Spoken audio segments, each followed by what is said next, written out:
10 नवंबर 1698 को कलकत्ता को east India company को बेच दिया गया था। ईस्ट इंडिया कंपनी 1633 की शुरुआत में बंगाल में व्यापार शुरू करने के बाद इस क्षेत्र में व्यापार के और अधिक अधिकार प्राप्त करना चाहती थी।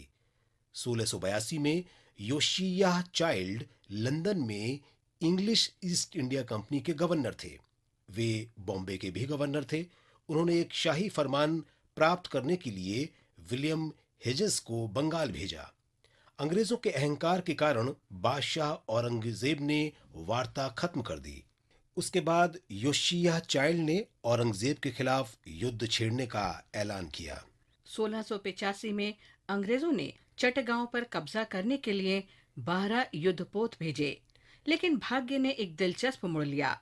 अपनी यात्रा के दौरान तेज हवाओं के कारण ये जहाज मार्ग भटक गए और कुछ जहाज चटगांव के बजाय हुगली में प्रवेश कर गए। इस दुर्जय अभियान ने मुगलों को चिंतित कर दिया। मुगल सेना ने वार्ता की पेशकश की, लेकिन बदले में अंग्रेजों ने अपने बेड़े को मजबूत किया और बालेश्वर पर बमबारी शुरू कर दी। उसके बाद बादशाह औरंगजेब ने ब्रिटिश संपत्ति के पूर्ण विनाश के आदेश जारी किए। 1689 में 1 साल के प्रतिरोध के बाद अंग्रेजों ने आत्मसमर्पण कर दिया। उन्होंने अपमान का घूंट पीकर माफी मांगने के लिए औरंगजेब के खेमे में दूत भेजे। इसके परिणाम स्वरूप कंपनी ने अपने कारखाने को हुगली नदी से लगभग 20 मील नीचे सुतानाती स्थानांतरित कर दिया। धीरे धीरे ये उपनिवेश कालिकाता और गोविंदपुर तक फैल गया। कालिकाता बंगाल में ईस्ट इंडिया कंपनी का मुख्यालय बन गया। अंग्रेजों ने कालिकाता का नाम बदलकर कलकत्ता कर दिया। 10 नवंबर 1698 को कंपनी ने 3 शहरों सुतानाती, गोविंदपुर और कालिकाता को खरीद लिया। शहर की किलेबंदी 1706 में पूरी हुई थी।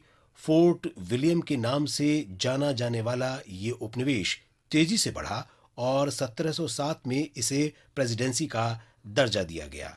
इसके बाद कोलकाता भारतीय राष्ट्रवाद के अग्रणी केंद्र के रूप में उभरा।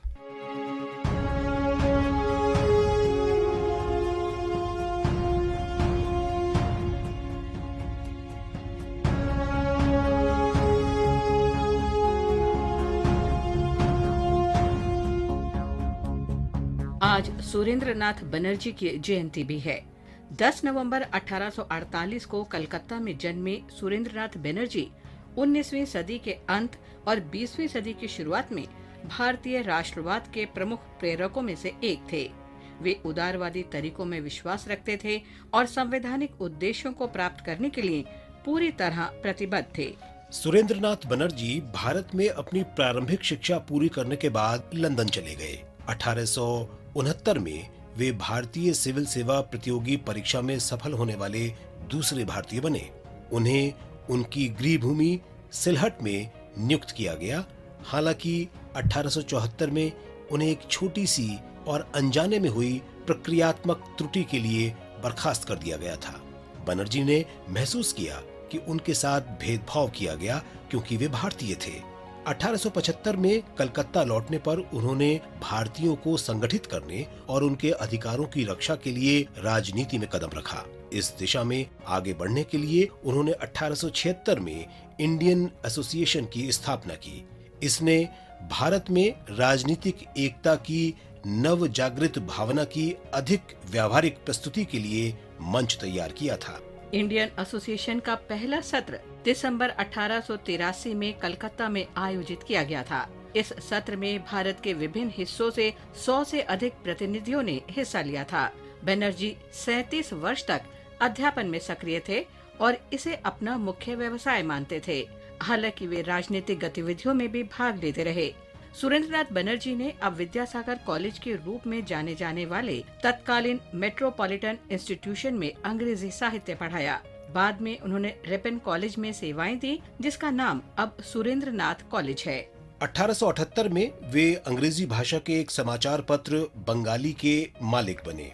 उन्होंने इसके माध्यम से लगभग आधी सदी तक उदारवादी विचारों का समर्थन किया। सुरेंद्रनाथ बनर्जी ने 1885 में भारतीय राष्ट्रीय कांग्रेस की स्थापना के समय से ही इसमें बड़ी भूमिका निभाई।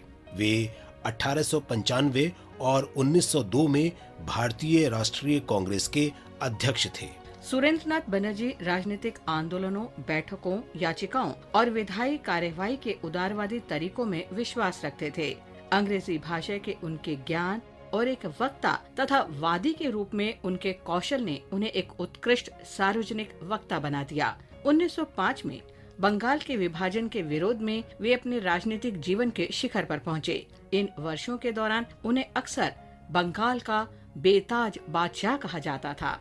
1921 में सुरेंद्रनाथ बंगाल की विधान परिषद के लिए चुने गए। इसी वर्ष उन्हें नाइट की उपाधि दी गई। उन्होंने 1921 से 1924 तक स्थानीय स्वशासन मंत्री के रूप में पदभार संभाला। 1923 के चुनावों में उन्हें हार का सामना करना पड़ा। सुरेंद्रनाथ बनर्जी ने 6 अगस्त 1925 को बैरकपुर में अंतिम सांस ली। আজি সাগরে ভুবনে আকাশে